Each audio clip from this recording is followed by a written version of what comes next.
va récupérer les données et va stocker ces données dans le cache.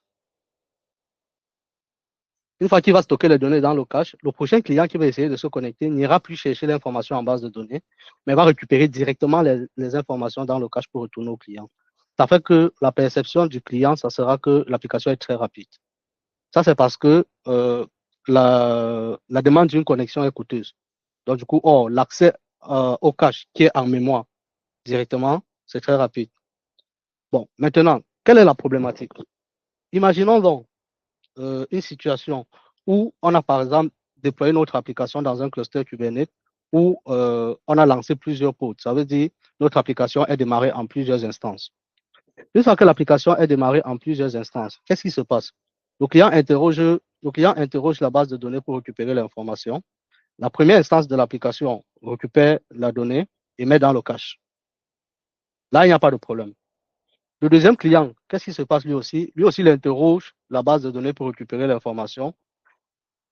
Son application va récupérer l'information, retourner au client et garder l'information dans le cache. Maintenant, la prochaine tentative de récupération de la même information par cette application doit aller chercher l'information dans le cache. Maintenant, qu'est-ce qui se passe? Imaginons que modifie, ce client modifie l'information en base de données. Là, il va modifier l'information, il va vider son cache et il va récupérer l'information, il va remettre à jour son cache. Lui, il aura la bonne information. Par contre, ce client, lui, n'aura plus la bonne information. Et quand on va envoyer la requête, il va essayer de récupérer la donnée qui est dans le cache. Or, la donnée qui est dans le cache n'est plus la donnée à jour. Du coup, notre application va perdre sa fiabilité. Ça, c'est la problématique. Maintenant, on va essayer de présenter le problème via une application. Donc, je vais démarrer une application, montrer comment ça se passe. On va présenter la problématique et ensuite, on va montrer comment on résout ce problème en utilisant Hazelcast. Donc, je vais revenir ici rapidement. J'ouvre une application Spring Cache, simple, New Windows. Donc, ça, c'est une application euh, dans laquelle j'ai intégré le cache. Donc, est-ce qu'il y a le cache ici?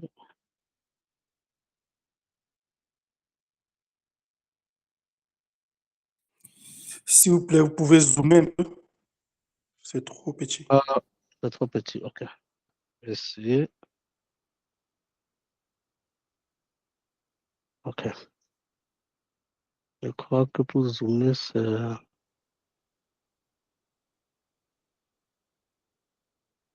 CTRL plus. Contrôle plus, non?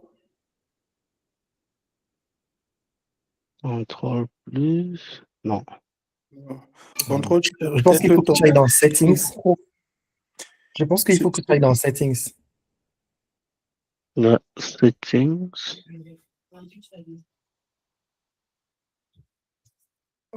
Zoom. C'est ça.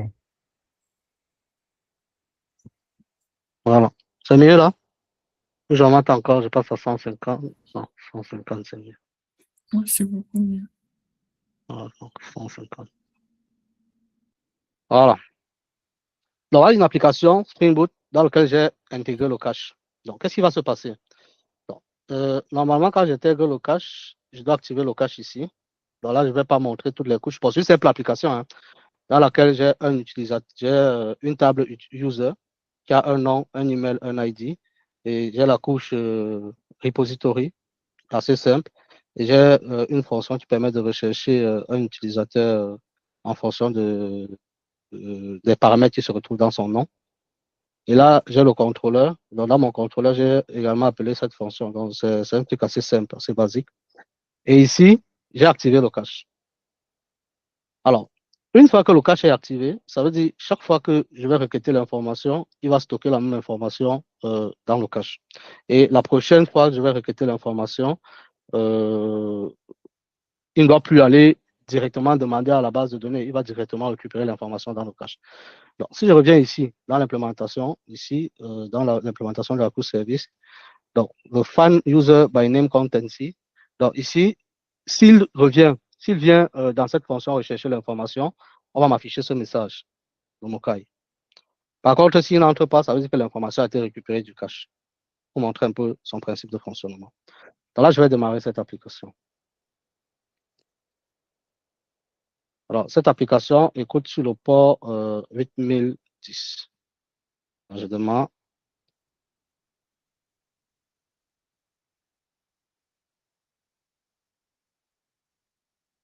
Voilà, l'application est démarrée et elle écoute. Donc, ce que je vais faire, je reviens ici et je vais aller dans la démo. Dans 8010, je vais lui dire, recherche-moi le fan by user content 8010. Je lui dis de rechercher tous ceux qui ont 20 dans leur nom. Parce que là, j'ai créé les utilisateurs Mokai, j'ai généré un ensemble d'utilisateurs en base de données. Donc là, qu'est-ce qu'il va faire? Il me sort toute une liste d'utilisateurs dans lequel on retrouve dans le nom 20, tel que vous voyez ici. Voilà, c'est ça. Oui. OK. Maintenant, qu'est-ce qui est important? Ce qui est important, c'est de voir ici que le gars, il a mis, ça c'est la première requête, il a mis 552 millisecondes pour aller récupérer cette information. Ça, c'est la première requête. Et on peut également constater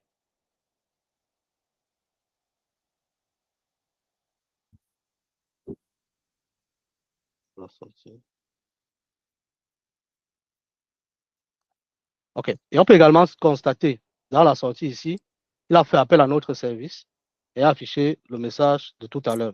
Donc, ça veut dire, pour aller chercher cette information, il est passé par ce service. Ça, c'est le premier appel.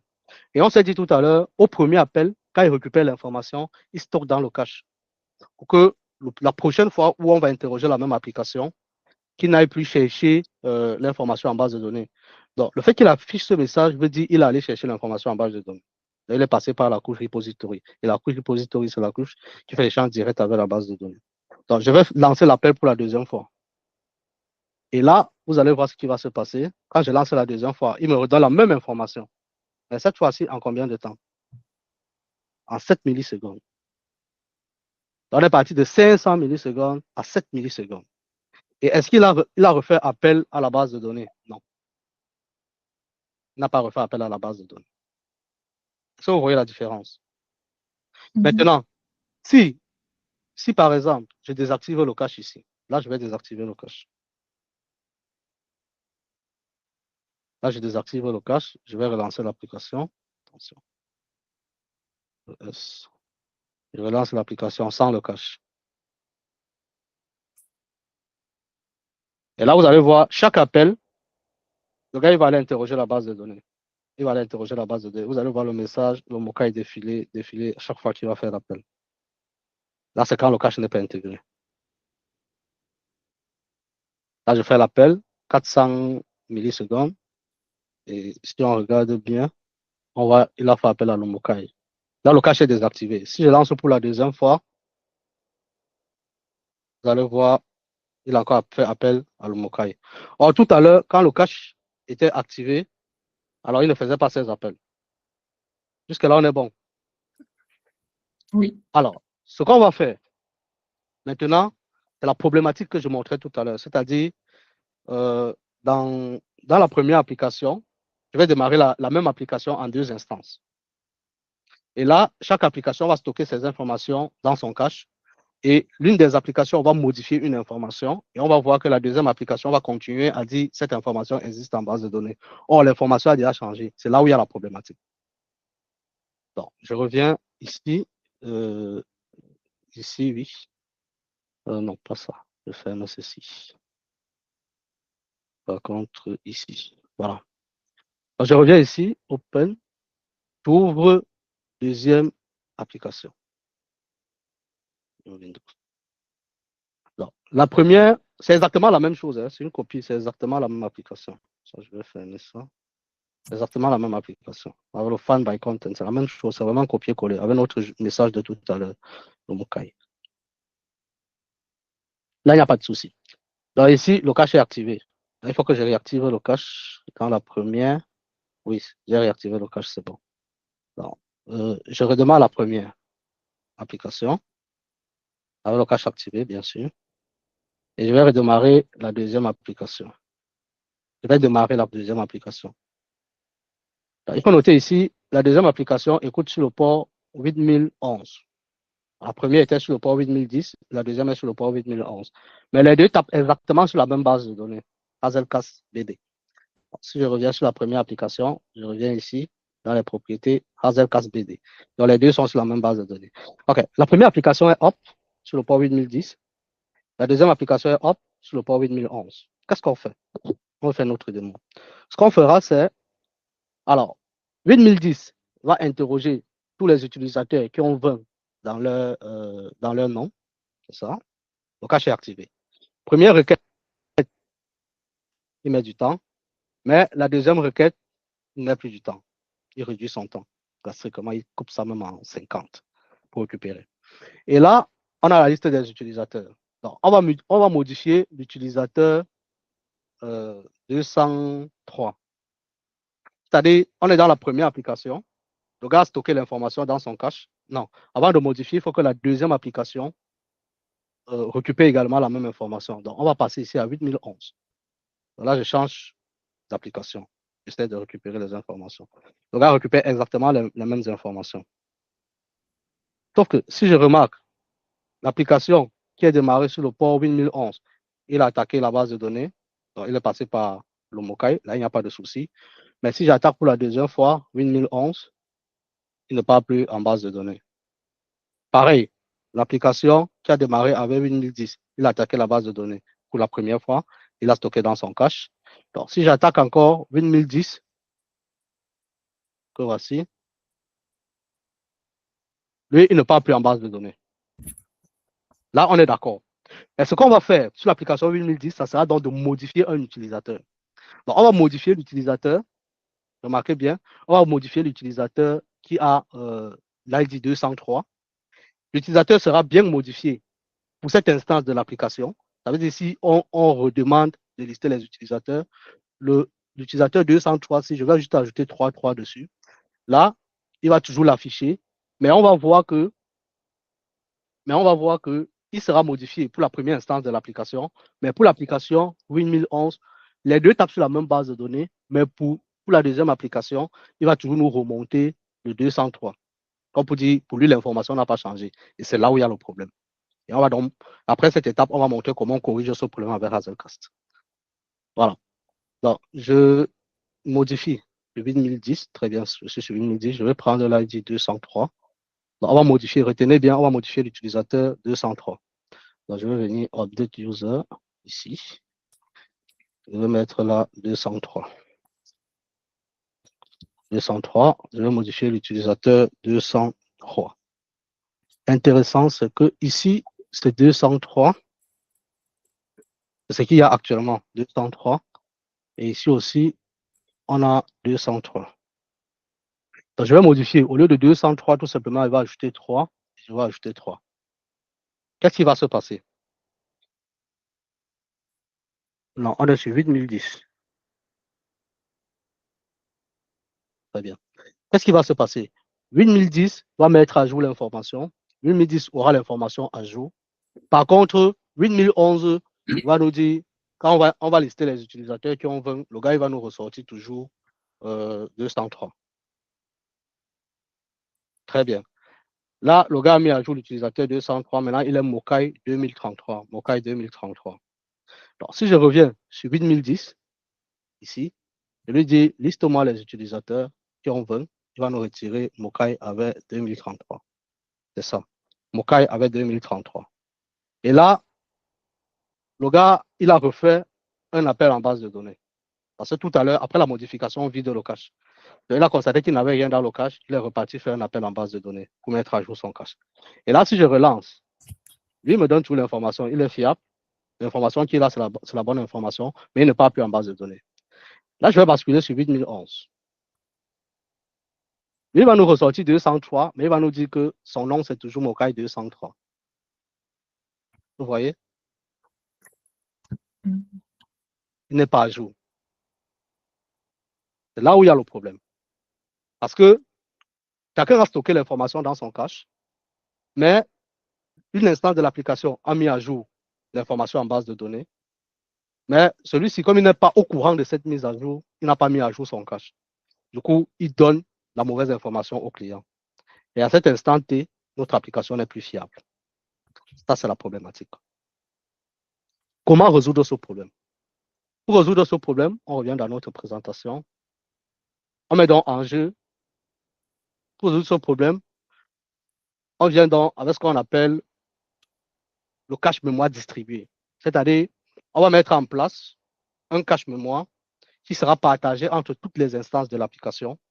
Et s'il y a une information qui change dans le cache mémoire, toutes les applications, toutes les instances de l'application sont au courant et ils sont capables de prendre en compte la nouvelle information. Je vais vous présenter d'abord Hazelcast avant de faire une démo pour montrer comment Hazelcast vient résoudre la problématique qu'on a vue tout à l'heure. Est-ce que jusqu'ici, il y a des questions?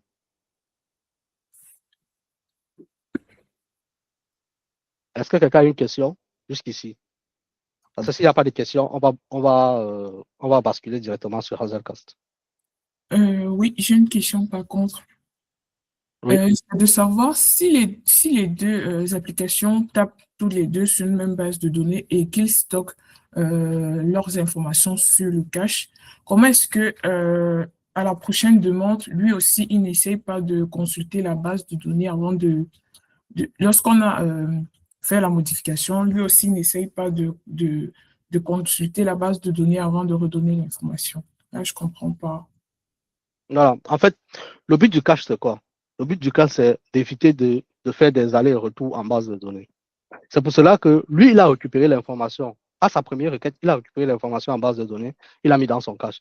Pour lui, il n'y a aucune requête qui est passée par cette application disant modifie cette information. Du coup, pour lui, l'information n'a pas changé. Oui, mais par Et du contre, coup, la première application, quand ça a été modifié, lui, il a su que la chose a été modifiée, il a remis son cache oui, à jour. à jour. Exactement, parce que la requête de modification est passée par cette application, par la première application. Ah, Du coup, elle a su que l'information a changé, je vide le cache, mon cache n'est plus fiable. Or, la deuxième application n'a pas reçu cette instruction de modification d'information. Pour elle, ce qu'elle a stocké dans son cache est toujours valide. Or, ce n'est pas vrai. Donc, du coup, ça dépend de l'application sur laquelle la modification a été effectuée.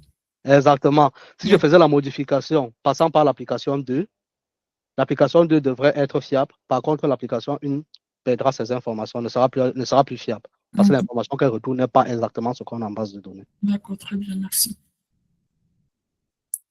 Okay. Est-ce qu'il y a une autre question? Oui, bonjour. Bonjour à tout le monde. Bonjour. Pour moi, ce n'est pas la question, c'est juste une remarque. C'est au niveau du endpoint d'output que tu as fait pour faire le update. Oui. Oui. Je sais que c'est un peu bizarre, mais parfois les bonnes pratiques demandent de ne pas passer l'ID de l'objet que tu dois modifier dans le payload, dans le body. Ah, mais bon, on n'a pas besoin. On n'a pas besoin. Okay. Apparemment, on a besoin. Oui, peut-être en fait, Ouais.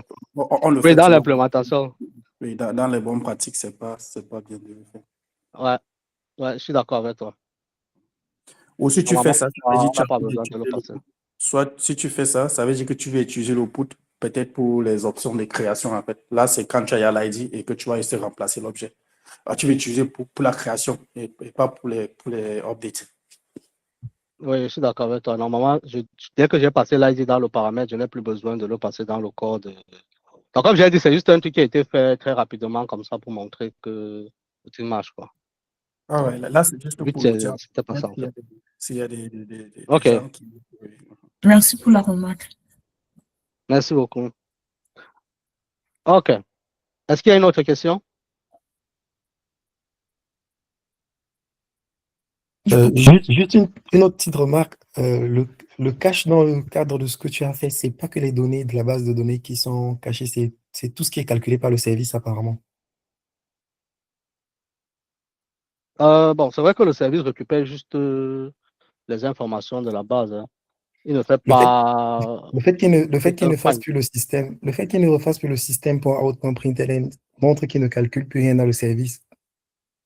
Oui, c'est ça. Il ne repasse plus par le service. Non, il repasse par le service, mais il ne repasse plus par le service, oui. Il ne repasse plus par le service. Parce que le service a été caché, quoi. Il a mis cachable sur le service direct. Est-ce qu'on aurait pu, Donc, pour lui, on peut cacher au niveau du repository aussi? C'est une question que je voilà, pose. ça dépend. Est-ce Oui, qu'on c'est peut possible. cacher au Tu niveau? peux mettre Ok, ton cache. ok, Tu peux mettre ton cache, même au niveau du contrôleur, si tu veux. Tu caches à ok, chaque couche. Tu mets le cache sur la couche qui t'intéresse, quoi. ok, Tu vois, non? ok. Ouais. Je voulais juste mentionner que les questions ne sont pas uniquement dirigées pour Franck. Donc, si d'autres personnes peuvent avoir la réponse à la question, donc, Ouais. C'est un partage collectif, quoi. oui.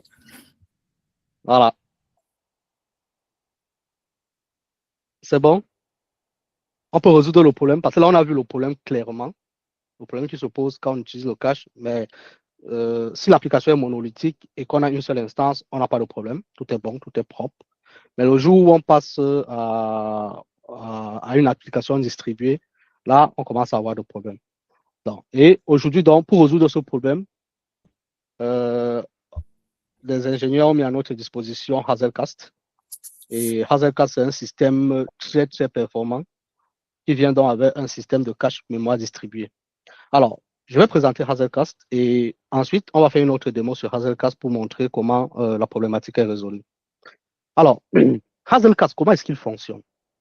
Il faut bien comprendre, c'est très important parce qu'on n'utilise pas ça juste pour résoudre les problématiques de cache. Parce qu'avec Hazelcast, on peut également gérer les calculs distribués. Ça veut dire, j'ai un gros calcul à effectuer, mais mon calcul, les performances de ma machine seule ne peuvent pas suffire pour résoudre ce problème. Je peux exploiter Hazelcast pour essayer de distribuer les tâches aux différents membres du cluster Hazelcast. Et une fois que les tâches sont distribuées, chaque membre exécute sa tâche à son niveau et après, on rapatrie les différentes solutions obtenues vers un seul membre qui fait ce qu'on appelle l'agrégation. Comment fonctionne Hazelcast? Hazelcast a une sorte de grille. Ça veut dire quoi? Ça veut dire que les données de Hazelcast sont stockées en mémoire, toujours en mémoire, sous forme de grille. Quand tu démarres un membre Hazelcast, lui également, qu'est-ce qu'il fait? Il lance ce qu'on appelle il lance en fait, il lance on appelle ça comment en réseau? Une sorte de découverte pour voir est-ce qu'il y a un autre membre Hazelcast qui est disponible dans le réseau où je me trouve. Donc, s'il trouve qu'il y a un autre membre Hazelcast qui est disponible, il se lie à lui. Et là, les deux forment déjà un cluster à deux membres. Si on démarre un troisième membre Hazelcast, lui également, il lance un broadcast voilà, sur le réseau pour savoir est-ce qu'il y a d'autres membres qui sont disponibles. Dès qu'il détecte qu'il y a d'autres membres qui sont disponibles, eux, ils s'associent et les trois forment un cluster. Les membres se découvrent en utilisant le broadcast. Donc, dès qu'un membre démarre, il lance le broadcast pour vérifier est-ce que dans le réseau où je me trouve, il y a d'autres membres Hazelcast qui sont démarrés. S'il trouve qu'il y a d'autres membres, il s'associe à eux. Et qu'est-ce qui se passe? Hazelcast nous donne la possibilité d'avoir. En fait, Hazelcast nous donne la possibilité de manager plusieurs structures de données, notamment les listes, les maps, les queues, en fait, tout ce que vous pouvez imaginer. La plupart des structures de données dans lesquelles on store les collections, la plupart des structures de données dans lesquelles on store les données, généralement, Hazelcast manage cela. Comment est-ce qu'il fonctionne? Il fonctionne en utilisant le principe. Il y a plusieurs principes. Le premier principe qu'il utilise, c'est le partitionnement. Ça veut dire quoi? Ça veut dire que quand on met à disposition de Hazelcast une map qu'on veut gérer, la première chose qu'il fait, il regarde quel est le nombre de membres qu'il y a dans mon cluster. S'il y a deux membres, alors il partitionne cette map-là en deux. Donc, il donne un bout à chaque membre. Et dès qu'il t'a donné un bout, ça ne veut pas dire que tu gardes uniquement ce bout-là, non. Il t'a donné un bout, tu es responsable du bout qu'on t'a donné. Mais par contre, tu gardes également le bout qui est géré par un autre membre. Ça, c'est pour résoudre le problème. Si le membre tombe demain, tu pourras récupérer les éléments qu'il avait et refaire la redistribution. Donc, on a parlé du partitionnement. Le partitionnement, c'est l'un des principes clés dans Hazelcast. C'est que quand une information est disponible, on fait le partitionnement, on partage à tous les membres qui sont disponibles dans la queue. Et il y a également le principe de réplication. La réplication, ça veut dire quoi? Ça veut dire chaque membre, c'est ce que je venais d'expliquer tantôt, ça veut dire chaque membre garde une partie des de la queue, mais l'autre partie, ce qui est censé être gardé par l'autre membre, lui aussi, il garde ça chez lui sous forme de backup. Pour que si demain, le membre là tombe, directement, lui peut prendre le relais et récupérer les informations dont celui était responsable. Et Hazelcast a également le principe on a parlé du partitionnement, on a parlé de la réplication, oui, et on a parlé également du partitionnement. Maintenant, Hazelcast également peut gérer ce qu'on appelle la scalabilité. Ça veut dire que lui, il permet à plusieurs membres de rejoindre son cluster sans problème. Du moment où il y a un membre qui est disponible, il peut rejoindre le cluster. Et dès qu'il a rejoint le cluster, on refait la redistribution de la map pour que lui aussi soit au courant de la map dont tous les membres gèrent et que lui aussi il puisse gérer un bout de la map. Là, il y a une question avant qu'on continue.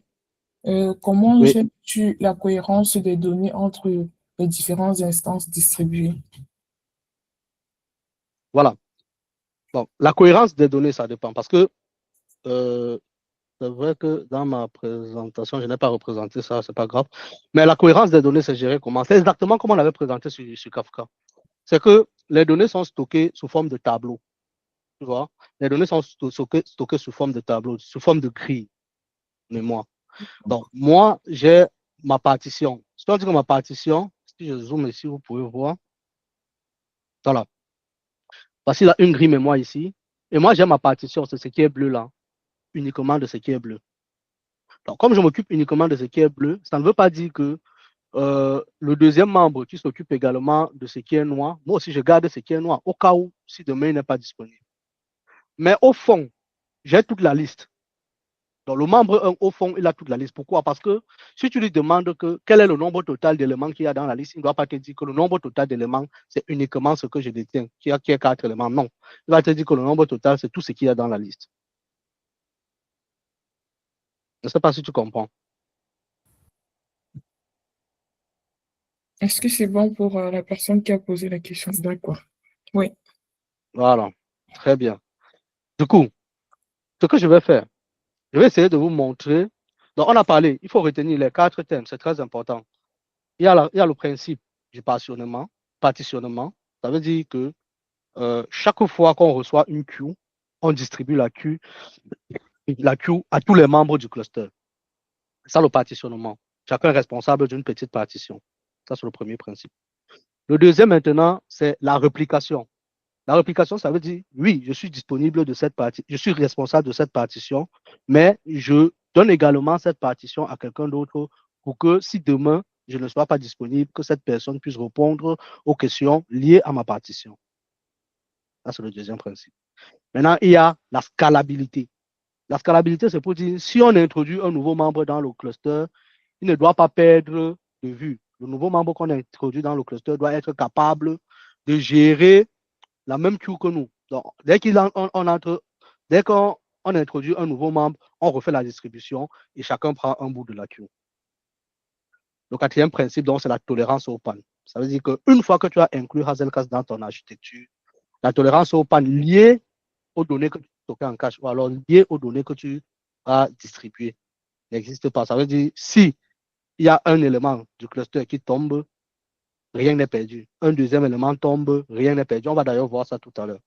Je vais vous montrer comment les données sont redistribuées chaque fois qu'il y a un élément du cluster qui tombe. Je vous présente, juste pour vous montrer ce principe, je vous présente directement dans une application vite fait. Alors, je vais fermer ça. Allô?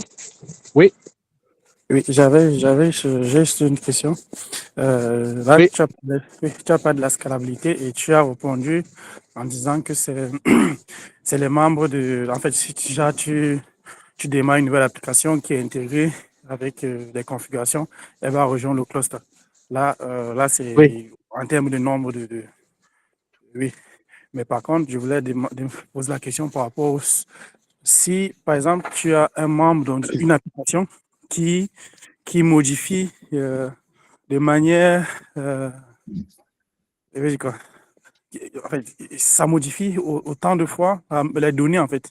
Comment est-ce que les autres applications gèrent ça, en fait? Tu vois, je vais dire, si tu as... parce que généralement, ils ne vont pas tous travailler sur la même base de données comme aujourd'hui dans l'exemple que tu as pris avec une setup.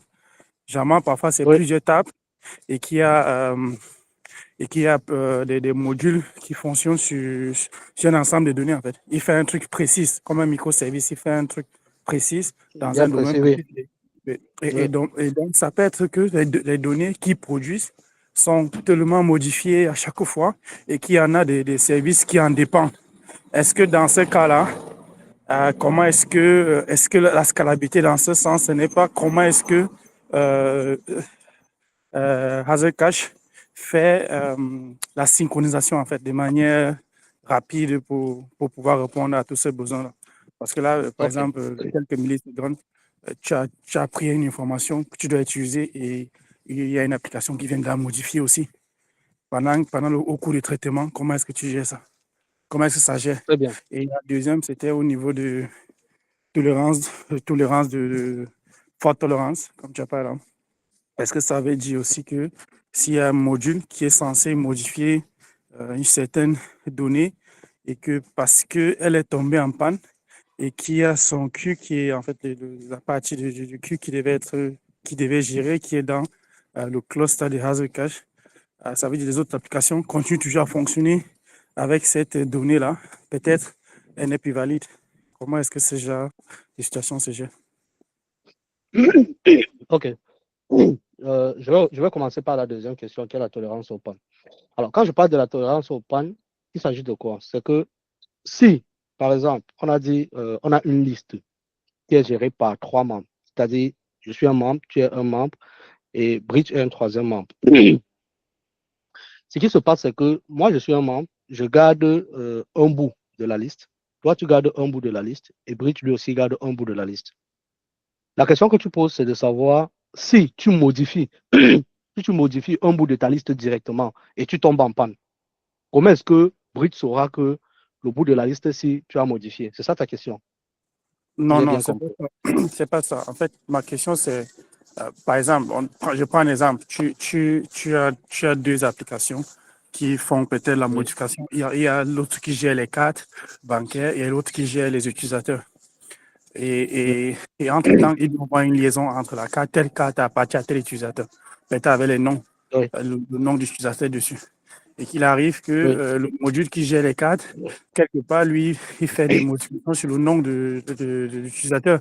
Juste peut-être il ajoute un truc. Juste peut-être il a fait une erreur sur l'âge et truc, ou la date, ou sa date de naissance. Dans l'autre service qui gère les cartes, elle aimerait vraiment matcher l'information qui est sur le nom d'utilisateur sur la carte. Et qu'il arrive que celui Voilà. qui gère les cartes en panne. Et vu qu'en tombant en panne, il y avait sa partition qu'elle gérait, qui avait les informations des utilisateurs. Donc, Oui, c'est pour celui qui cela gère que, les cartes, oui. voilà, c'est pour ça que j'ai parlé tout à l'heure de la réplication. La réplication suggère que si tu fais une modification sur ton petit bloc que tu gérais, avec le principe de la réplication, il y a des images de ce que tu as modifié dans d'autres instances. C'est-à-dire, à l'instant T où il y a eu changement, le changement est répliqué directement sur l'autre instance de l'autre côté. Donc, toi, tu as juste la partition, tu es le maître de la partition que tu gères, mais l'image de ta partition-là est dans d'autres instances. C'est pour cela que si tu tombes en panne, tu as modifié, comme l'image est de l'autre côté, ta modification est déjà dans le réplica qu'il y a de l'autre côté. Ce qui veut dire que si tu tombes en panne, il n'y a pas de problème. On a l'information de l'autre côté et on peut récupérer, on peut faire des requêtes sur cette information pour faire le traitement. Ça, c'est pour la première question que tu as posée. La deuxième question. Maintenant, la première question, je ne me rappelle plus très bien.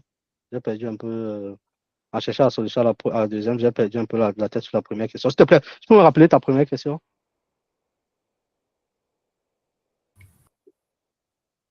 Désolé, il y a un peu de bruit là, chez la gare. En fait, la première question, c'était de savoir par rapport à la scalabilité, en fait.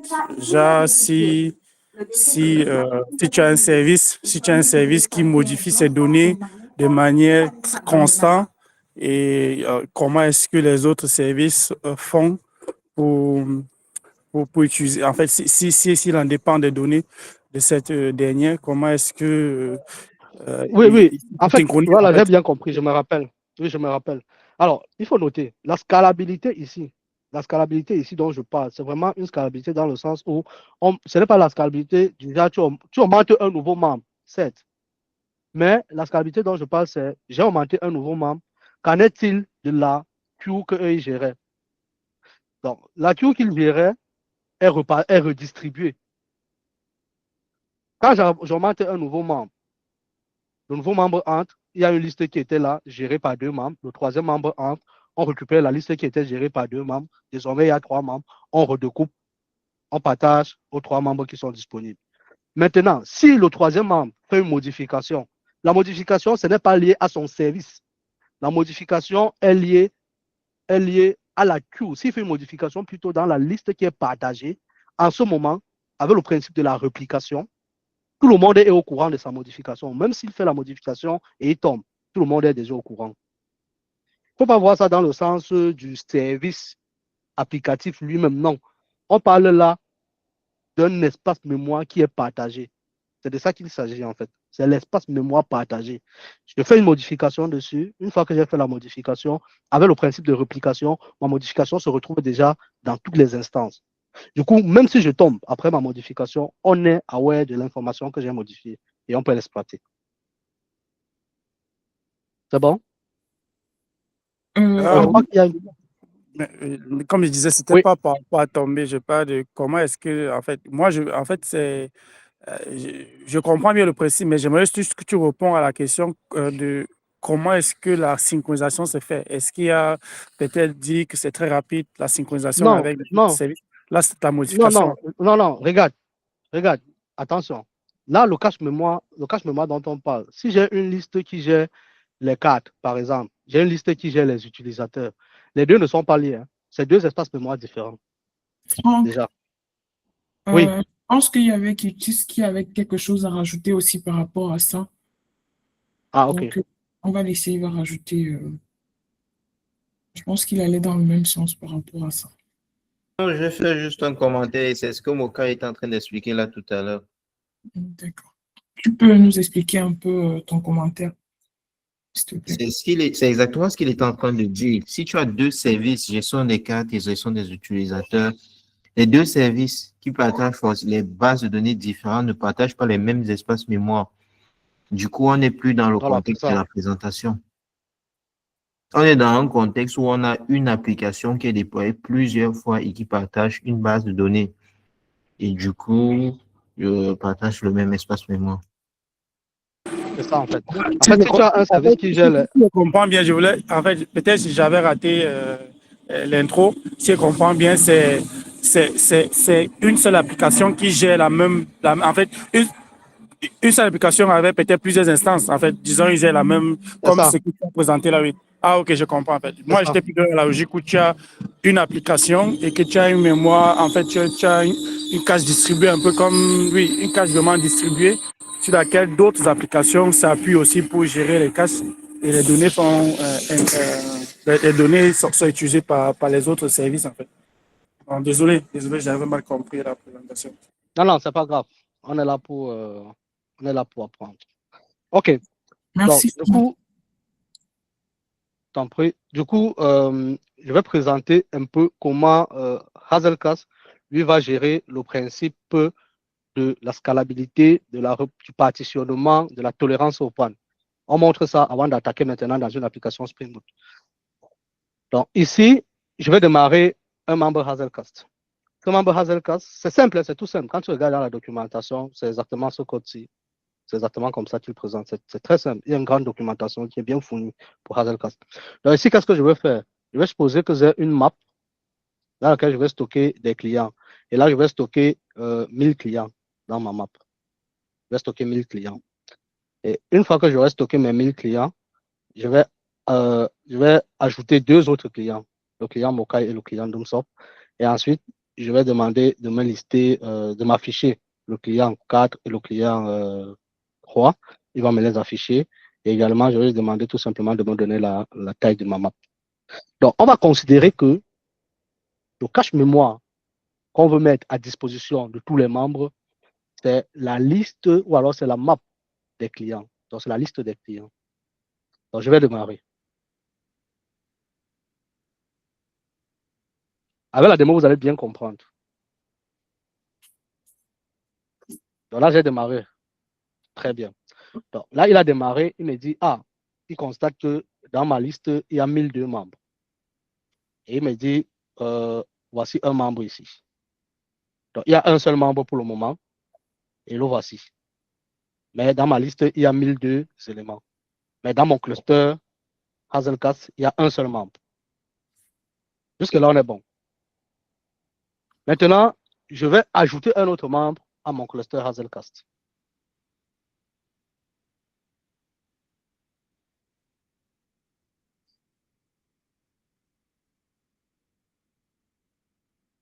Ça, c'était pour autre chose.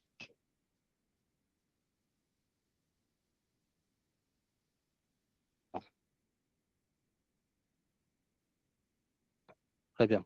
Je vais ajouter un autre membre à mon cluster Hazelcast. Donc, je démarre le nouveau membre ici.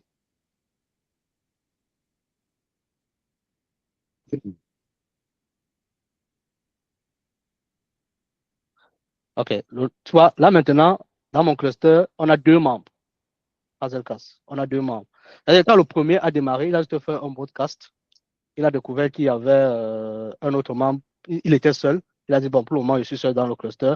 Le deuxième démarre, il fait un broadcast. Il se rend compte qu'il y a un. Il s'associe à lui. Et les deux font. Et ça fait qu'il y a deux membres dans le cluster. Donc, si je reviens ici, celui-ci, il s'est mis à jour. Avant, il disait qu'il était seul. Mais tout en bas, il dit que, pour le moment, nous sommes deux. Là, c'est déjà bon. On a un cluster à deux membres.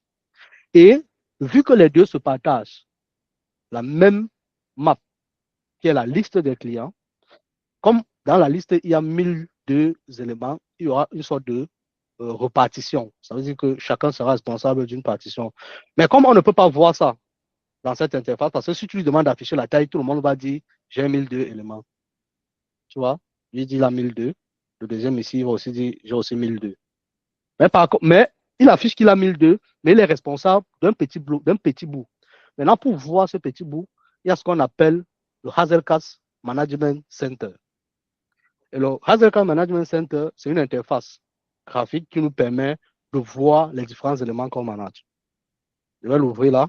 Et là, dans cette interface graphique, on va mieux comprendre de quoi on parle. Dans cette interface. Alors, il s'installe facilement. Hein. Tu télécharges juste les paquets de Hazelcast et tu fais le start, tout simplement. Mais c'est payant. Hein. Mais il nous donne quand même une version gratuite. Quoi. Donc là, je me connecte. Là, je suis connecté. Je suis connecté. Il me dit, j'ai un cluster à deux membres. Voilà les deux membres. C'est exactement les deux membres. C'est exactement les deux membres qui sont visibles ici. Tu regardes les aides ici, tu vas voir que c'est exactement la même chose. 06 et 84. C'est même pas visible là. Okay. Mais ce sont les deux membres ici. Donc, 5701 et 7502. C'est ça. 5701 et 5702. Donc, ce sont les deux membres là. Ce qui est intéressant, c'est que ici, le gars gère une map. La map s'appelle client. C'est exactement la map qu'on a définie ici. On a dit qu'on gérait une map qui s'appelait client. C'est tout à l'heure, c'est exactement la même chose qu'on doit mettre plutôt. Ça sera cet espace mémoire qu'on va distribuer entre nos applications Spring. Parce que tout à l'heure, je vais rebasculer sur Spring. Voilà. Maintenant, si j'ouvre là, regardez ce qui se passe. Le gars, il te dit ici qu'on a un total de 1002. Et il y a eu la distribution. Première instance à 507, deuxième instance à 495. Donc, il a fait ce qu'on a appelé tout à l'heure le partitionnement. Et ce qui est intéressant, c'est que je vais démarrer un troisième membre tout à l'heure pour montrer le principe de la scalabilité. Ça veut dire que le troisième membre, lui, va également entrer dans ce cluster. Et comme il est entré dans le cluster, ils vont refaire la repartition.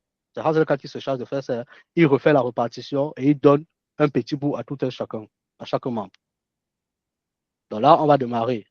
Troisième membre. Bon, je vais retirer le minus. Ça nous aide pas. Pas besoin de ça. OK. Je démarre le troisième membre. Avec cette interface, bon, comme pour le moment, je n'ai pas payé, il me limite à 3 membres. Donc, si je demande un quatrième membre, Hazelcast va faire le travail, mais je ne pourrais pas visualiser ça de l'autre côté. Qu'est-ce qui va se passer? Ici, j'ai démarré un troisième membre. Le gars, il entre en jeu. On va refaire la répartition. Donc là, il me dit, pour le moment, il y a 3 membres. Tout à l'heure, il y avait 2. Maintenant, il y a 3 membres. Je viens dans la map ici. J'ouvre ce client. Et là, vous voyez, tout à l'heure, il y a un qui avait 500. Ils ont refait la répartition. Ça veut dire, ils ont refait la répartition, mais le total reste le même. Est-ce que vous comprenez le principe? Maintenant, si je stoppe un membre, ça sera. Il y a une question? Oui, il y a une question. OK. C'est de savoir comment Hans4 gère la mémoire pleine. Ah, comment il gère la mémoire pleine? Mhm.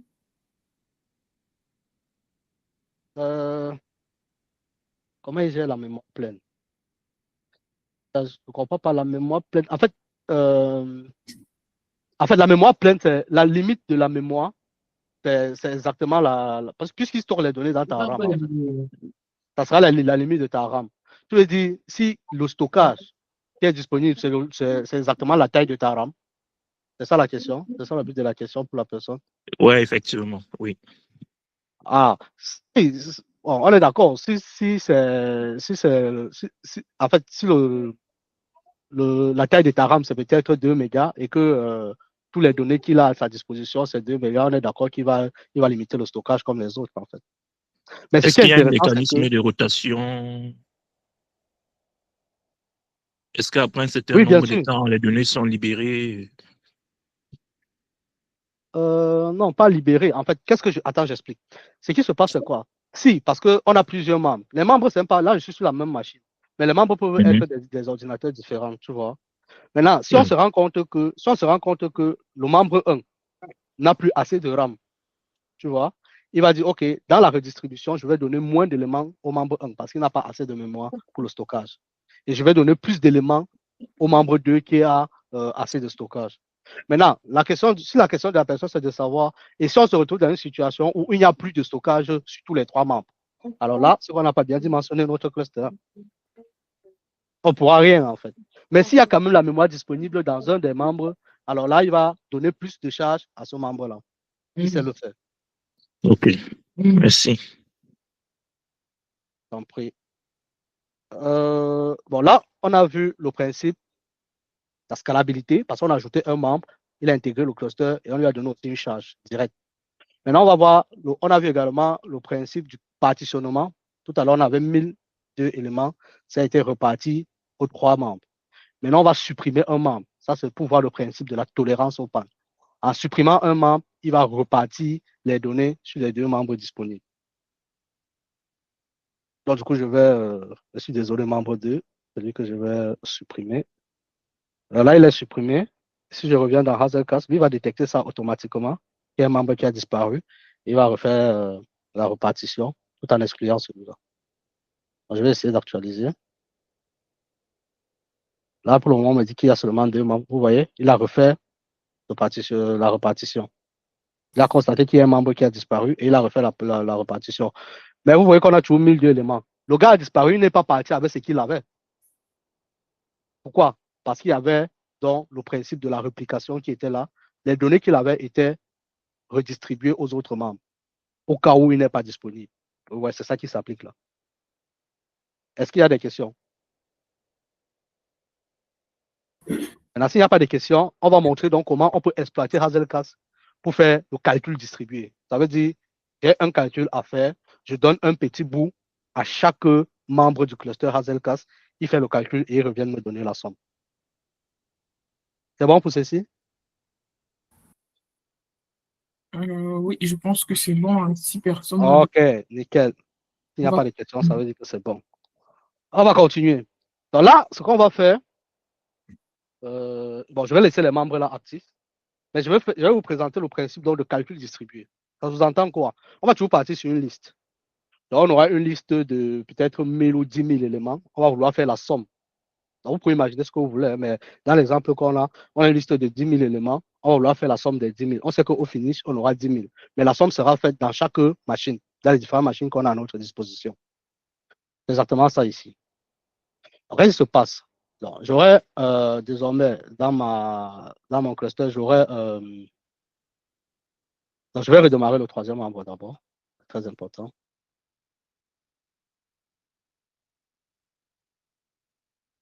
Voilà. Là, on aura 3 membres qui sont disponibles. Le simple membre Hazelcast. Et là, qu'est-ce que je fais? Je vais créer une nouvelle queue. Et dans cette queue, je vais stocker 10 000 éléments.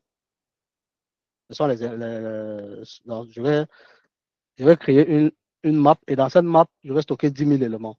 Les 10 000 éléments, c'est vraiment, je stocke un 10 000 fois. Juste pour faire le calcul et nous rassurer que le calcul est correct. Et une fois que j'ai stocké tous les éléments, ce que j'aurai à faire, c'est de dire à Hazelcast que recherche-moi tous les membres qui sont disponibles dans le cluster. Et sur chaque membre, je vais te passer une fonction, qui est cette fonction, taxSum. Et la fonction consiste à dire au membre, tu as un bout de ma liste, somme les éléments, somme tous les éléments qu'il y a dans ce bout. Ça veut dire quoi? Ça veut dire que, comme ici, on a 3 éléments, celui-ci va faire la somme de tous les éléments qu'il y a à sa disposition. Celui-ci va également faire la somme de tous les éléments qu'il a à sa disposition. Celui-ci va faire la somme de tous les éléments qu'il a à sa disposition. Et à la fin, quand vous aurez fini de faire la somme, donc, on a le reducer ici, qui lui, il va attendre que tous les éléments soient traités. Il va récupérer élément par élément et il va nous afficher la somme globale. Donc, si je l'exécute là, il va mettre les informations dans la queue et il va détecter qu'il y a 3 membres. Il va pousser. Parce que quand il va mettre ça dans la queue, cette queue sera distribuée à tous les 3 membres qui sont disponibles. Et maintenant, chaque membre va exécuter la somme et on va lui donner. Et au finish, il va afficher la somme globale qui sera de 10 000 normalement. Parce que si je mets un élément, un élément, un élément, je mets la valeur 1 dans chaque case de la liste. Si c'est bon, on va exécuter.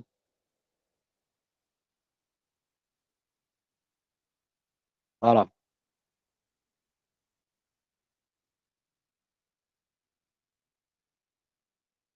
Très bien. Vous voyez, il a passé une partie au membre 1, une autre partie au membre 2. Le gars a fait sa somme, voici le résultat. Le troisième a fait sa somme, voici le résultat. Et la somme de tout ça, ça donne 10 000, exactement ce qu'on a stocké dans notre queue. Si je reviens ici, tu vas voir que celui-ci a fait un traitement. Il a fait la somme des éléments qu'il avait. Celui-ci également, il a fait un traitement. La somme des éléments qu'il avait. Celui-ci également, il a fait un traitement. Donc, on a constaté tous les membres qu'il y avait dans la queue et on les a, dans le cluster, on les a redistribués les éléments à traiter et chacun a traité le bloc qu'il avait à sa disposition. Si je reviens sur l'interface ici, vous allez voir que désormais, on a 2 maps. On a le input data. Et regardez, celui-ci, pour prouver que ce qu'on dit est vrai, le premier membre, il avait exactement, dans input data, il avait 3354 entrées. Et si on regarde la somme qu'il nous a retournée, ici, c'est 3354. Le deuxième membre avait combien d'entrées? 3355. Regardez la somme qu'il nous a retournée. 3355. Ça veut dire que chacun a sommé exactement le bout qui était à sa disposition et ils nous ont répondu. Et à la fin, on se retrouve avec les 10 000 qu'on avait au total. Est-ce que c'est bon? Oui, il y a Bridge qui a une question, je pense. Oui, Bridge. Oui, Bridge. Oui, bon, j'ai 2 questions, mais je vais poser la deuxième question après. Donc, pour la première question, OK. c'est ce que tu présentes actuellement. Déjà, c'est très bien. Comme il va envoyer les différents calculs à chaque, si on peut appeler ça, à chaque worker du cluster du RAZECAS, de pouvoir faire le calcul. Donc, imaginons par exemple que un worker, je ne sais pas, donc pour un calcul assez gourmand en termes de ressources, comment est-ce qu'on gère la répartition effectivement, des éléments du calcul à tous les, effectivement, à tous les composants, à tous les workers du NIM? Bon, je prends l'exemple dans le cas où, par exemple, tu envoies un calcul assez gourmand, de telle sorte qu'un nœud ne peut pas supporter par rapport à sa ressource, je ne sais pas, par exemple, ressource ou mémoire, ne peut pas supporter de faire ce calcul-là. Et voilà. Et s'il le fait, peut-être, il va peut-être tomber. Donc, comment est-ce que dans ce cas, on gère ça? Comment la répartition se fait dans ce cas-là pour s'assurer peut-être au mieux que on aura vraiment un résultat et que nos nœuds Razeka seront toujours au top? Alors, ta question, c'est de savoir, imaginons, je donne un bout de calcul à un monsieur et le traitement que je lui demande de faire, il ne soit pas capable de le faire. Ou Oui, alors, c'est s'il essaie de le faire oui, jusqu'au bout, il risque de tomber. oui, C'est ça la question. Il tombe. oui, Alors, on a vu tout à l'heure que Hazelka supportait la tolérance aux pannes. Tu vois? Ça veut dire que s'il y a le membre, si un membre, il reçoit travail à faire et il tombe, ça veut dire qu'il se casse pendant qu'on lui demande de faire un traitement. Là, qu'est-ce qui va se passer? Avec le principe tolérance aux pannes qu'on a présenté tout à l'heure, tous les éléments qu'il y avait dans sa liste, qui étaient à sa disposition, seront repartis aux autres membres. Ça veut dire que les autres vont prendre ça en charge dans leur calcul directement.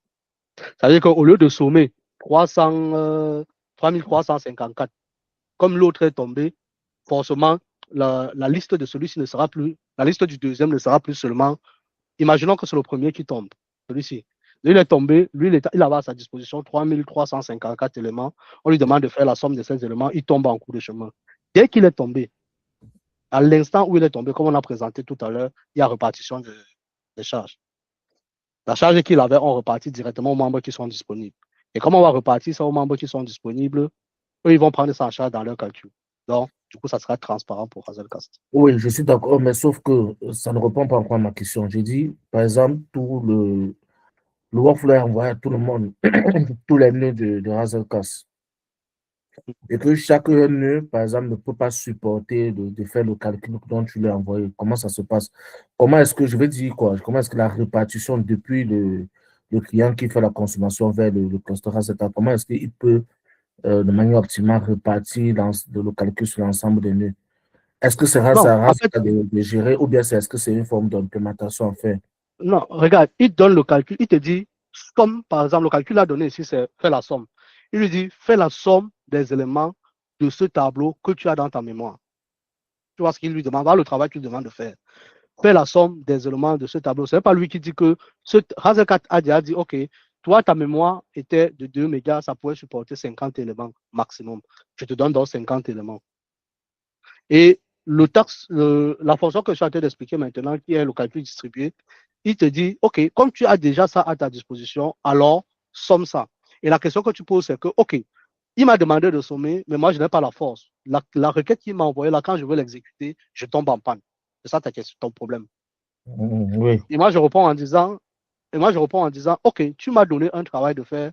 Quand je voulais faire le travail, je suis tombé, je ne suis plus disponible. Maintenant, avec le principe de tolérance aux pannes de Hazelcast, il va dire, OK, cet élément était censé faire un calcul sur un bout du tableau, mais il n'est plus disponible. Le bout du tableau, là, on ne le perd pas. Il faut qu'on prenne ça en compte dans le calcul. On va redistribuer ce bout du tableau. Or, comme on va redistribuer ce bout de tableau, le deuxième élément qui faisait lui aussi sa somme, il ne doit plus seulement sommer 3355, mais il va sommer en plus de ce qu'on a ajouté dans Et si, son bout de la. ok, d'accord. Et si la tout liste. maintenant les instances ont ce même problème, comment ça va se gérer? C'est-à-dire, c'est pas Voilà. une seule personne qui tombe. Je veux dire, c'est tout Oui, tu s'y tombes. oui. Comment ça va se Alors gérer? là, c'est mort. Ils n'ont Là, c'est mort. Si tous les clusters tombent, même la queue tombe, là, c'est mort. On n'a plus rien. ok. En fait, c'est une situation extrême. Là, c'est mort, on ne Après, peut plus rien. juste si Par je peux contre, si ça prendre la tombe parole, jusqu'à ce qu'il y a dans un ce seul cas qui reste, précis-là, oui, ouais, dans ce cas précis-là, ouais, je voulais dire, dans ce cas précis-là, peut-être qu'au niveau du code, faut ajouter un try catch pour gérer le cas où Hazelcast est tombé et puis faire un autre traitement ou bien renvoyer un message au client pour lui dire que non, là, on ne peut là, ce pas n'est lui pas fournir. Hazelcast qui est tombé, hein. C'est le serveur.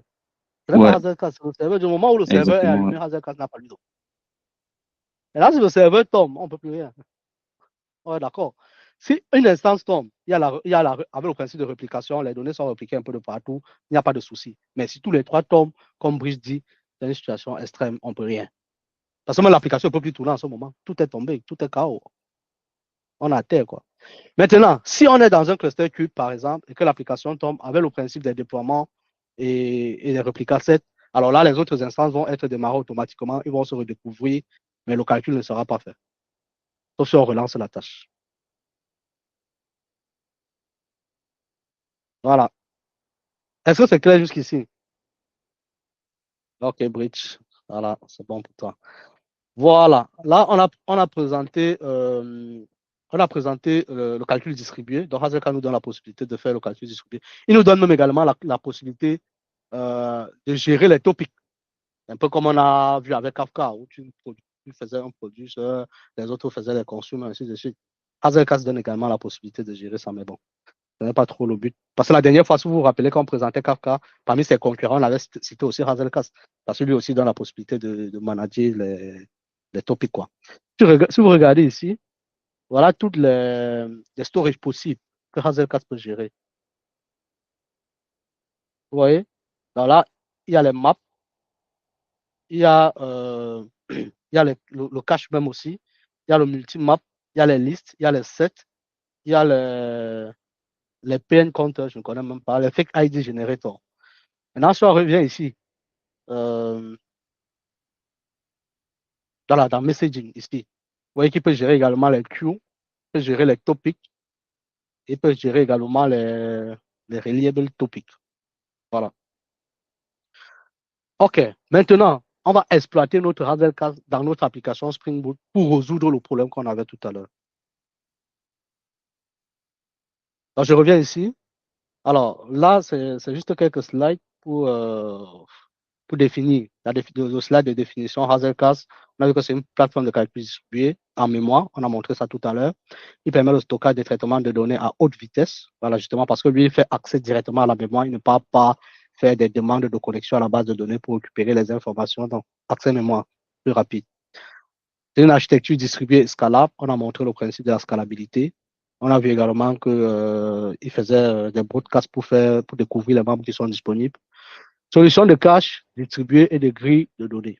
Oui, justement parce qu'il stocke ces données sous forme de grilles, tableau en fait. Caractéristique principale. Stockage en mémoire ultra rapide, réplication automatique des données, haute disponibilité et tolérance aux pannes, on l'a montré. Ouais. Il gère le principe de haute disponibilité, également le principe de tolérance aux pannes. On a vu tout à l'heure que quand un membre Hazelcast tombait, c'était transparent pour les autres. Ça veut dire que les autres récupéraient la partie de la mémoire qu'ils géraient et on repartit ça aux autres membres qui sont disponibles. La découverte automatique des nœuds, on a vu ça avec le principe du broadcast. Donc, quand un nœud entre dans Démarre, il recherche dans son réseau, est-ce qu'il y a d'autres membres Hazelcast qui sont disponibles? Et s'il détecte qu'il y a d'autres membres Hazelcast qui sont disponibles, il redistribue, il se connecte à ce membre et on le considère directement comme un membre du cluster.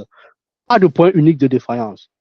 Il n'y a pas de point unique de défaillance. Ça veut dire que il n'y a pas, en fait, il n'y a pas de possibilité de dire si j'attaque ici, là, Hazelcast est à terre. Non. Tant qu'il y a un membre qui est up, le cluster est up. Voilà. Donc, ici, ce sont les valeurs que je vous montrais tout à l'heure sur l'interface. Ça veut dire qu'il peut gérer des maps, peut gérer des topics, peut gérer des sets, des listes, des multimaps, ainsi de suite. Voilà. Les cas d'usage. Donc, on peut utiliser Hazelcast pour le cache, c'est ce qu'on va voir tout à l'heure. Il est très important dans les microservices, dans les architectures distribuées, accélération des bases de données, l'insertion clustering pour des applications web. Bon, ça, c'est l'exemple que je vous ai montré tout à l'heure. Et là, on va directement chuter à notre démo, parce que je vois le temps passer.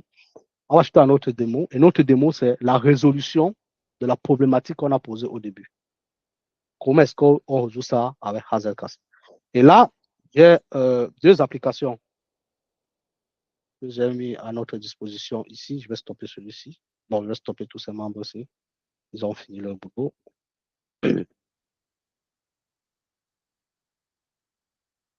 Voilà. Et là, j'ouvre une application Hazelcast qui a été faite avec Spring Boot. Voilà. C'est la même application de tout à l'heure. Gestion des utilisateurs. Même port. 8009. Et tout à l'heure, c'était 8010 et 8011. Bon, on va rester sur 8010.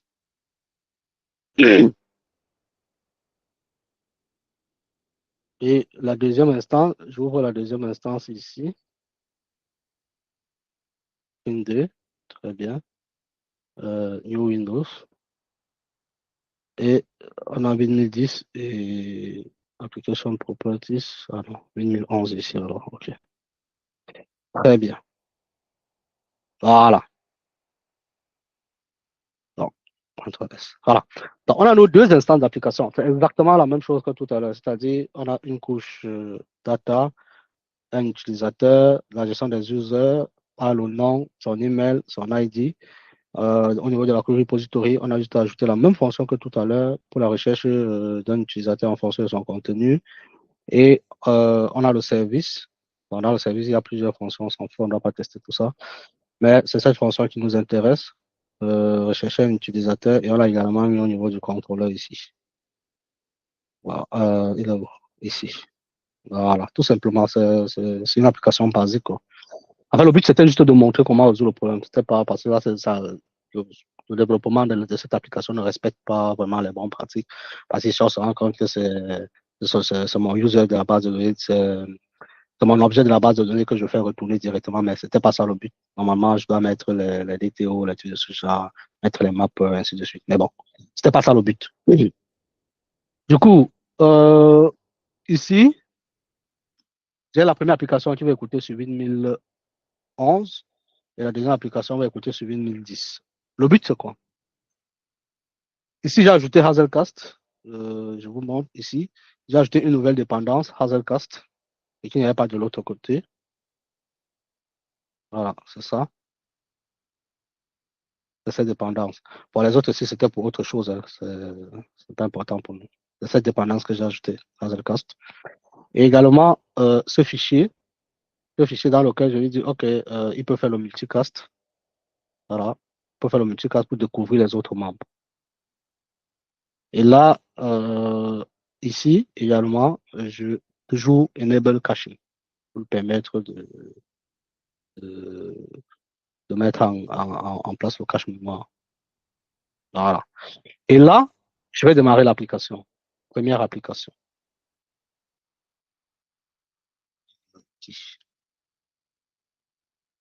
Il va démarrer en disant, il a détecté qu'il y a Hazelcast. Voilà. Là, il détecte Hazelcast. Et quand il va démarrer, de la même façon, alors, il bavarde un peu trop. Mais ici, quand même, il nous montre que pour le moment, il est le seul membre du cluster. Hazelcast. Jusque-là, il n'y a pas de souci. Et il a démarré sur le port 8010. On va démarrer le deuxième. 8011.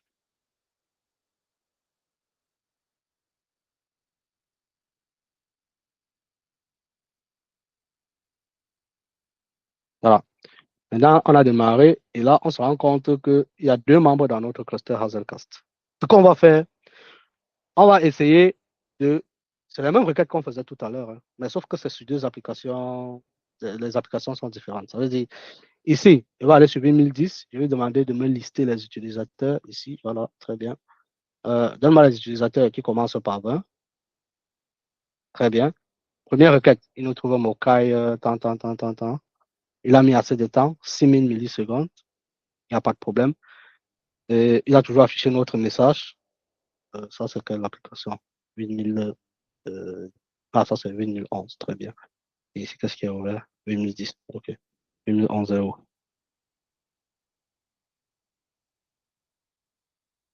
Voilà. Voilà 8011 qui nous a affiché le message. OK. Voilà.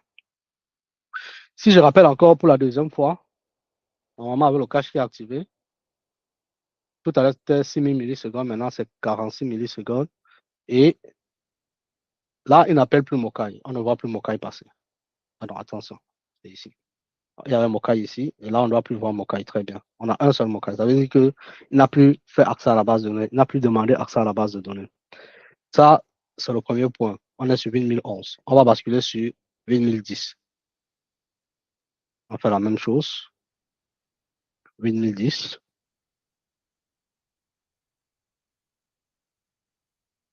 Okay. Lui aussi, il a récupéré l'information. Il a mis un peu de temps. Deuxième fois, 9 millisecondes. Très rapide. Donc, il a détecté le cache. Il a récupéré l'information. La première fois, là où? C'est quoi ça? 8000. 8000.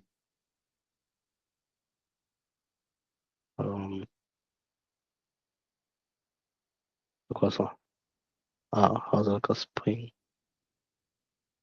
Bon, je vais essayer encore. Je vais vérifier un truc rapide. Mokai 1. User content. OK. Pourquoi je ne vois pas ça s'afficher? Est-ce que le cache est démarré ici? Oui. Un user by content.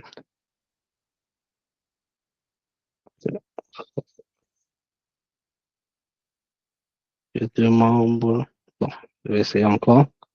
8010, c'est bien ça. Get. OK. Ah oui, il a récupéré directement du cache.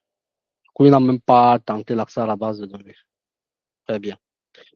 Bon, ce qu'on va faire, on va modifier cet utilisateur 2003. Tout à l'heure, on a vu que sur 8010, on modifiait l'utilisateur 2033. 8011 n'était pas au courant de la modification. Et du coup, lui répondait toujours avec l'ancienne valeur.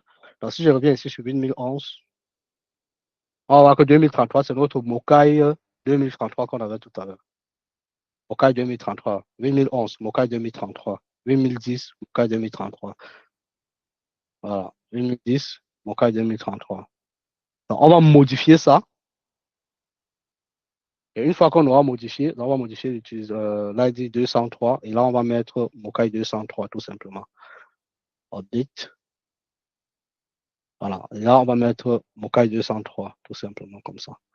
Une fois qu'on a modifié comme ça, on va repartir. Là, remarquez bien, on fait la modification sur 8010. Donc, quand on va modifier, on va requêter l'information sur 8010 et on va aller également requêter sur 8011. On va voir que le gars est à jour, contrairement à ce qu'on avait tout à l'heure. Donc là, je lance la modification. Donc, Mokai est passé à Mokai 2003. Je vais venir ici. On est sur 8010, bien sûr. Je vais rechercher encore sur 8010. Sur 8010, on a bien Mokai 2003. Donc, il est à jour de la modification. Et maintenant, si je passe à 8011, normalement, ce n'est pas la même application, mais comme le cache mémoire est distribué, lui, il aura la même information. Vous voyez? 8011, même information. Donc, en ce moment, le cache mémoire qui est stocké dans Hazelcast est partagé entre toutes ces applications. Et là, on se rend compte que les deux sont au courant des modifications qui sont faites. Donc, voilà donc la résolution de la problématique qu'on a posée initialement, qui était la gestion de cache dans notre système distribué. Est-ce qu'il y a des questions? Là, on tend à la fin de notre présentation. Oui, Britt? Oui, Britt. Oui, j'ai une question. Oui. Par exemple, par rapport à, je ne sais pas si tu as fait comment dire, cette comparaison par rapport à un autre outil de gestion de cache comme Redis. Oui. Quel est le mieux à utiliser ici ou bien du moins par rapport à cette comparaison-là? Parce que je suppose que il y a aussi Redis qui aussi, qui fait aussi dans la gestion de, comment dire, de Cache. cache. Oui. Le cache Donc, distribué, oui. oui, donc Oui, j'ai fait continuons la à comparaison, mais oui. oui, comparé à Hazelcast, honnêtement, moi, je trouve que Hazelcast est plus performant et plus Pourquoi? intelligent. Parce que, comme je t'ai dit, Hazelcast gère la tolérance au panne. On a Même dit à quel Redis, point Redis ne gère pas. si Redis gère Redis la gère la tolérance open. Ouais, je pense que Redis gère aussi, enfin, la tolérance au pain. Donc, il y a le mode clustering aussi avec Redis, c'est-à-dire on peut Redis a plusieurs versions de composants, je veux dire Redis cluster, Redis ici. Donc, je me pose la question parce que dans le sens que, bon, peut-être en entreprise, je peux dire que, OK, par rapport à Redis, je peux vanter par exemple Razerkas en disant que lui, il est plus performant. Quel argument peut-être je pourrais avoir pour mettre Razerkas au-dessus de Redis, par exemple? La découverte de Redis, ça se passe comment? Je pense que niveau Redis ne gère pas les calculs distribués, hein. Il gère juste Oui, le exactement. cache de manière basique. Donc, je pense que Oui, ça, le c'est calcul l'un sur des gros avantages de Hazelcast. oui, ça c'est exact. Je n'ai pas vu le calcul distribué Ok. sur Redis. Oui. Bon, en tout cas, c'était ma première question. Maintenant, ma deuxième question, c'est Razerkas, est-ce que, avec Razerkas, puisque tu sais que de nos jours, nous sommes dans les tendances d'observabilité, dans toute chose qu'on fait, il faut de l'observabilité, OpenTelemetry, tout ce qui va avec. Est-ce que Razerkas entre aussi dans cette tendance? Est-ce que Razerkas émet aussi des données de télémétrie? Oui, bien sûr. On a vu dans, Les logs, il y a les logs, il y a les logs. les métriques et les traces. Est-ce qu'avec Razerkas, je peux, Oui, par exemple, brancher mon Prometheus donc pour qu'il puisse rappeler peut-être les métriques de Razerkas et me donner un certain nombre de KPI pour pouvoir faire ce qu'on appelle un suivi capacitaire sur Razerkas lui-même. Et puisque c'est très important dans une entreprise d'art, de telle sorte que on peut se dire, OK, s'il y a des situations où si Razerkas tombe en panne, il faut qu'on soit au courant, c'est-à-dire un système d'alarming, ou bien s'il y a un problème de performance un jour sur Razerkas, parce que bon, peut-être l'architecture qu'on a mis en place ou bien le clustering Razerkas qu'on a mis en place n'est plus suffisant et qu'il faut peut-être scaler ou bien upgrade vers une autre architecture plus grande qui va peut-être permettre de, voilà. Donc, c'est à partir de l'observabilité qu'on fait ce genre de choses. Donc, est-ce que Razerkas émet par exemple les métriques? Bon, pour les logs, tu l'as dit, pour les métriques, les traces, c'est le cas aussi. alors, ce que je vais te dire, c'est que Hazelcast, lui, vient se greffer. Ce n'est pas comme un serveur que tu vas aller déployer ailleurs, tu vois. Il est greffé sur ton application Spring Boot. Et oui, avec les applications Spring, bon, pas seulement Spring Boot, hein, je prends juste un exemple. Il est greffé sur ton application, sur l'application que tu as mis en place. Et maintenant, sur l'application Spring Boot, on a la possibilité d'exposer toutes les métriques possibles. Et du coup, oui, tu peux greffer sur un système, sur un système Spring Boot sur lequel tu as intégré ton Hazelcast. Tu peux mettre toutes les métriques que tu veux. Tu peux mettre ton OpenTelemetry pour avoir les logs, les traces, tout ce que tu veux, en fait. Oui, mais sauf que là, je ne parle pas de l'application. Razerkas, c'est un peu comme on peut dire, c'est une application un peu standard, donc ça n'a rien à y voir. Avec peu importe la technologie qu'on met au-dessus, on peut intégrer même avec du Golang, même avec je sais pas, une autre langage de programmation, on peut communiquer avec Razerkas, c'est un peu comme Redis. Ce que je veux dire, Razerkas en lui-même, je parle de Razerkas en lui-même, est-ce que il émet, est-ce que tu as, je sais pas, est-ce qu'il émet ces données-là qui vont peut-être nous Oui, aider? en fait, ce que je voulais t'expliquer, regarde. Toi, comme la dernière fois, quand on travaillait sur Kafka, on a déployé le cluster Kafka à part avant de brancher les applications sur eux. Tu vois? Ça, c'est une librairie que tu intègres juste dans ton application. Ce n'est pas une application que tu déploies à part pour dire que tu vas aller chercher les données de métrique sur cette application à part. Il est greffé, c'est une librairie que j'intègre dans mon application. J'ai montré tout à l'heure comment est-ce que je l'intègre. C'est juste une librairie que j'ajoute dans le pom.xml. Voilà. C'est juste une Ah librairie. oui, ça tu C'est pas l'ajoutes. comme si j'ai déployé un serveur. C'est pas que tu peux déployer un serveur Hazelcast à part. Non. Tu l'intègres sous forme de librairie. Et maintenant, quand il démarre, il fait un système de broadcast pour voir est-ce qu'il y a un autre Hazelcast qu'il y a dans le réseau. Et il se fait à ça. Et OK. maintenant, Bon, l'interface que je montrais tout à l'heure, là, c'est juste un client Hazelcast aussi. Hein. Il vient juste comme bon, un en fait, client je me Hazelcast. surprends un peu parce que quand je regarde ailleurs, je vois que on peut l'installer en standalone, c'est-à-dire à part. Donc, comme par exemple un Redis ou bien comme tu prends un client Razerkas et tu communiques avec lui. Donc, c'est ce que ouais, j'ai vu. effectivement, même dans un cluster Kubernetes, tu peux l'installer, hein. Tu peux l'installer à Donc, du part. coup, ça implique que si tu peux Soit l'installer comme dans un un cluster, ça serveur aussi. suppose il peut aussi émettre des métriques. Voilà, Parce justement, que c'est je ce que je regarde, dis. en même temps qu'on parle, je regarde la documentation, là, je vois qu'effectivement, il y a des intégrations Prometheus et autres. Voilà. Ok, d'accord. Merci. En fait, c'est pour dire quoi? On peut aussi l'installer sur un serveur, hein, sur un serveur, parce qu'il y a des packages Razerkas. C'est dit pour Razerkas serveur lui-même. C'est-à-dire, comme un peu un Redis server. Donc, il y a des packages qu'on peut l'installer. Donc, ce n'est pas forcément une liaison avec Java. Ça n'a rien à y voir, en fait. Alors, je n'ai pas dit Java. Tu peux le mettre sur n'importe quelle application. J'ai dit que c'est juste une librairie que Ok, tu as d'accord. et tu as ton cluster Hazelcast qui est fonctionnel, quoi. D'accord, ça marche. Ça n'a rien à voir avec Java. Tu peux le faire sur n'importe quel langage. Ils ont les librairies pour tous les langages. D'ailleurs, même dans la documentation, ils te présentent ça, hein. Ils ont les librairies pour tous les langages, en fait. Ouais, Donc, tu peux effectivement. intégrer Il y a n'importe quel Python, langage. il y a Node.js.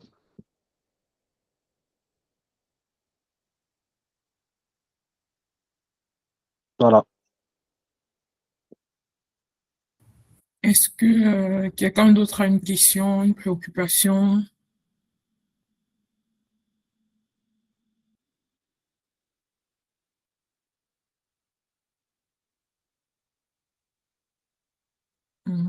Any more issue? Voilà. Si personne n'a de questions, ça me dit que tout a été clairement expliqué et que tout le monde a clairement compris. En espérant que vous avez été satisfaite de la présentation de Franck.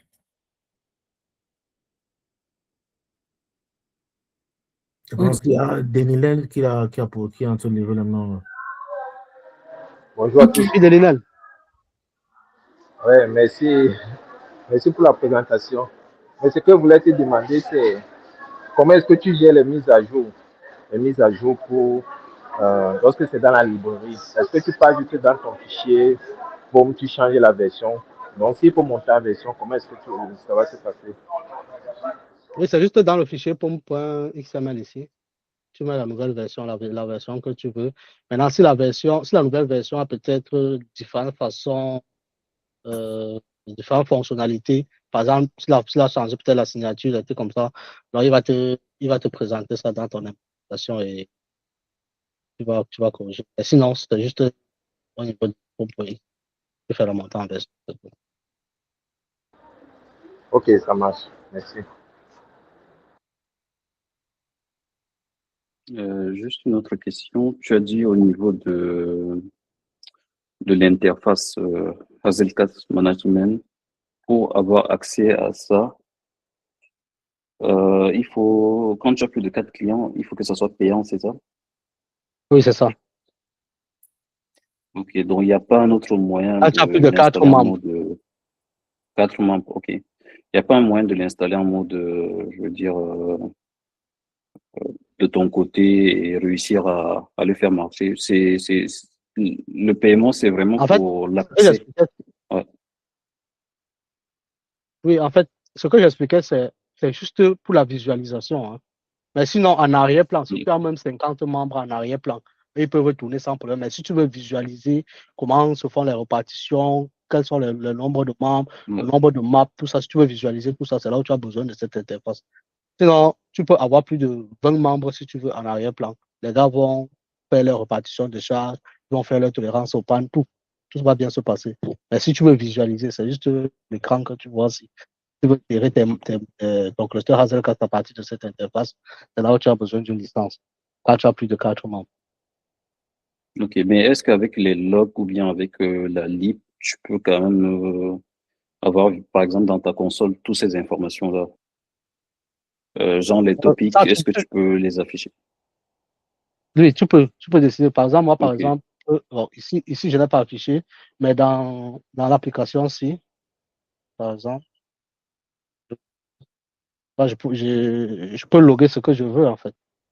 Tu vois? d'accord, ok. Si je peux afficher mes logs, tu peux mettre ce que tu veux, tu récupères du cluster, tu affiches. Tu peux mettre ce que tu veux, en fait. Et si tu peux voir le nombre de membres du Ça marche. cluster, il t'affiche ça directement une fois qu'ils sont connectés. Tu peux loguer les éléments qu'il y a dans chaque topic ou bien dans chaque queue. C'est libre, quoi. Pas ajouter tes logs comme tu veux. D'accord. Top. Ok, merci. Il y a une autre question. Quels sont les pièges à éviter lors de la mise en place de caches qui seraient bien en production? Ça, c'est une très bonne question. Voilà. Maintenant, les pièges à éviter. Euh, en fait, les pièges à éviter quand tu lors de la mise en place du cache distribué en production. Donc, quand tu as Hazelcast, quel est le piège qu'il faut éviter, par exemple? Je suppose que tu utilises Hazelcast, parce qu'on a vu tout à l'heure que si tu n'avais pas Hazelcast et que tu as une application distribuée en production, on a vu le problème qui se posait, en fait. C'est ça qu'on a résolu avec Hazelcast. Maintenant, quand tu as mis en place Hazelcast, lui, il est venu résoudre tous les problèmes. Maintenant, quels sont les pièges à éviter? C'est ça la question. Je n'ai pas relevé de piège. Est-ce que quelqu'un voit un piège qu'on peut éviter? Peut-être un piège pour moi si tu fais peut-être allusion au split brain, donc si tu travailles qu'avec deux membres. Et disons peut-être quelqu'un a joué une police, peut-être si tu es sur Kubernetes et les deux membres ne se voient plus. Donc ça fait que chacun aura une information maintenant différente par rapport à l'application qui sera renvoyée. Donc je ne sais pas si ils intègrent aussi un mécanisme avec un quorum pour décider si peut-être s'il y a des membres qui ne se voient pas, comment il faut l'isoler ou bien comment il faut gérer ça. Exactement. C'est ce que je voulais. En fait, normalement, dans les architectures, toujours en mode clustering, il y a la notion d'un nœud qui se communique entre elles. Donc, forcément, ils se communiquent entre elles via un port. Donc, ils ont un port exposé. Donc, du coup, si elles ne parviennent pas à se communiquer, donc tous les nœuds ne parviennent plus, pardon, alors c'est ça le problème. Donc, il y aura un souci, un très gros souci, mais puisqu'ils ne seront plus en cluster, puisqu'ils ne se voient plus. Donc, du coup, voilà. Donc, et il faut, bon, pour moi, comme je veux dire, pour éviter les pièges, c'est de faire du monitoring, hein, de l'observabilité. Donc, c'est pour ça que j'ai posé la question. Pour être sûr qu'à tout moment, tous les nœuds sont en train, tout le cluster est en bonne santé d'abord et qu'ils sont en train de communiquer entre eux et que les clients puissent communiquer aussi avec le cluster. Donc, voilà, c'est faire de l'observabilité, monitoring, des alerting. On peut se rassurer de tout ça, de la disponibilité. Et le dernier élément que je vais rajouter, c'est que lorsqu'on est en mode cluster, on fonctionne généralement avec des impairs. Des impairs, c'est pour pouvoir permettre à l'application de décider en fonction du quorum. Si on a deux applications qui trafiquent et peut-être un seul membre qui ne se voit pas, ceux qui possèdent l'élément le plus fort vont dire alors c'est nous qui pouvons décider de comment l'application va se comporter, grosso modo, quoi. Voilà. Merci.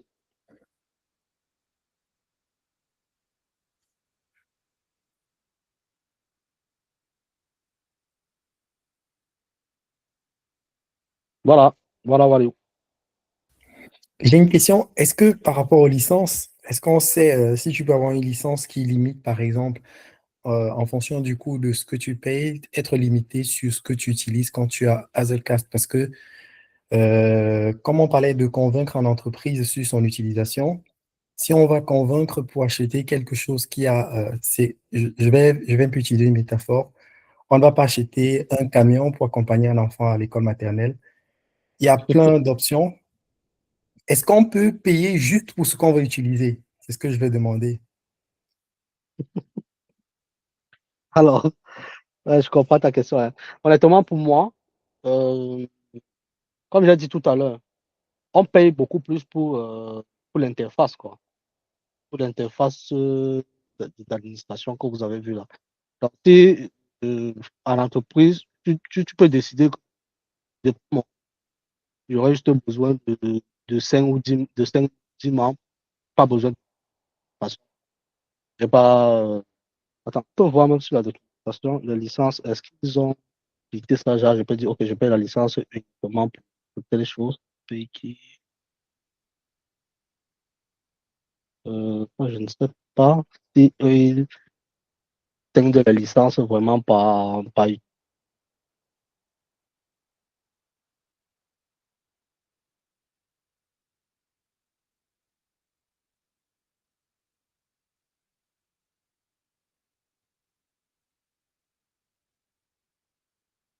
Alors, je sais pas si la licence, déjà, ils peuvent dire que, ok, je mets la licence uniquement pour peut-être 2 utilisateurs, 3 utilisateurs, je pense pas. Mais toujours est-il, comme je disais, c'est un truc qui Hazelcast est open source. Donc, la licence, c'est vraiment pour l'administration, comme je disais tantôt. Dans du moment où j'ai mes machines qui sont en réseau, qui peuvent recevoir, je peux préconiser Hazelcast sans problème. Là, les gars vont former leur cluster là-bas entre eux et pour y faire vos calculs distribués en utilisant vos différents pods, vous pouvez exploiter le cache, faire du cache mémoire distribué, être tranquille, quoi.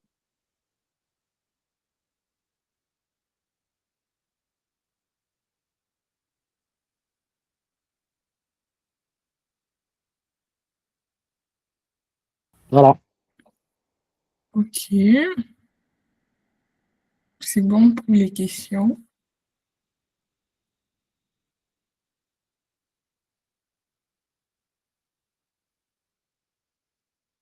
Ok. Si c'est bon pour les questions et que c'est bon pour Franck, on va lui dire merci pour cette très belle présentation et de très bonnes réponses aux explications. Merci. Merci à tous. On va se dire on a gagné 10 minutes. Hein. Ouais. On va se dire au week-end prochain, à samedi prochain et bon week-end à vous et bonne journée. Bon week-end. Bon En week-end. tout cas, tous ces Bon week-end à tous. tous ces codes de sources là seront partagés dans notre GitHub et vous pouvez télécharger pour ceux qui veulent pour visualiser. Et la présentation aussi. Voilà. N'oublions pas le Bon week-end briefing, à s'il vous tous. plaît.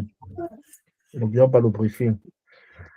Effectivement, et aussi sur les plateformes, il y a le LinkedIn là, vous pouvez également nous contacter via sur ces différentes plateformes là, que ce soit le LinkedIn ou le YouTube de DevSecOps de jour.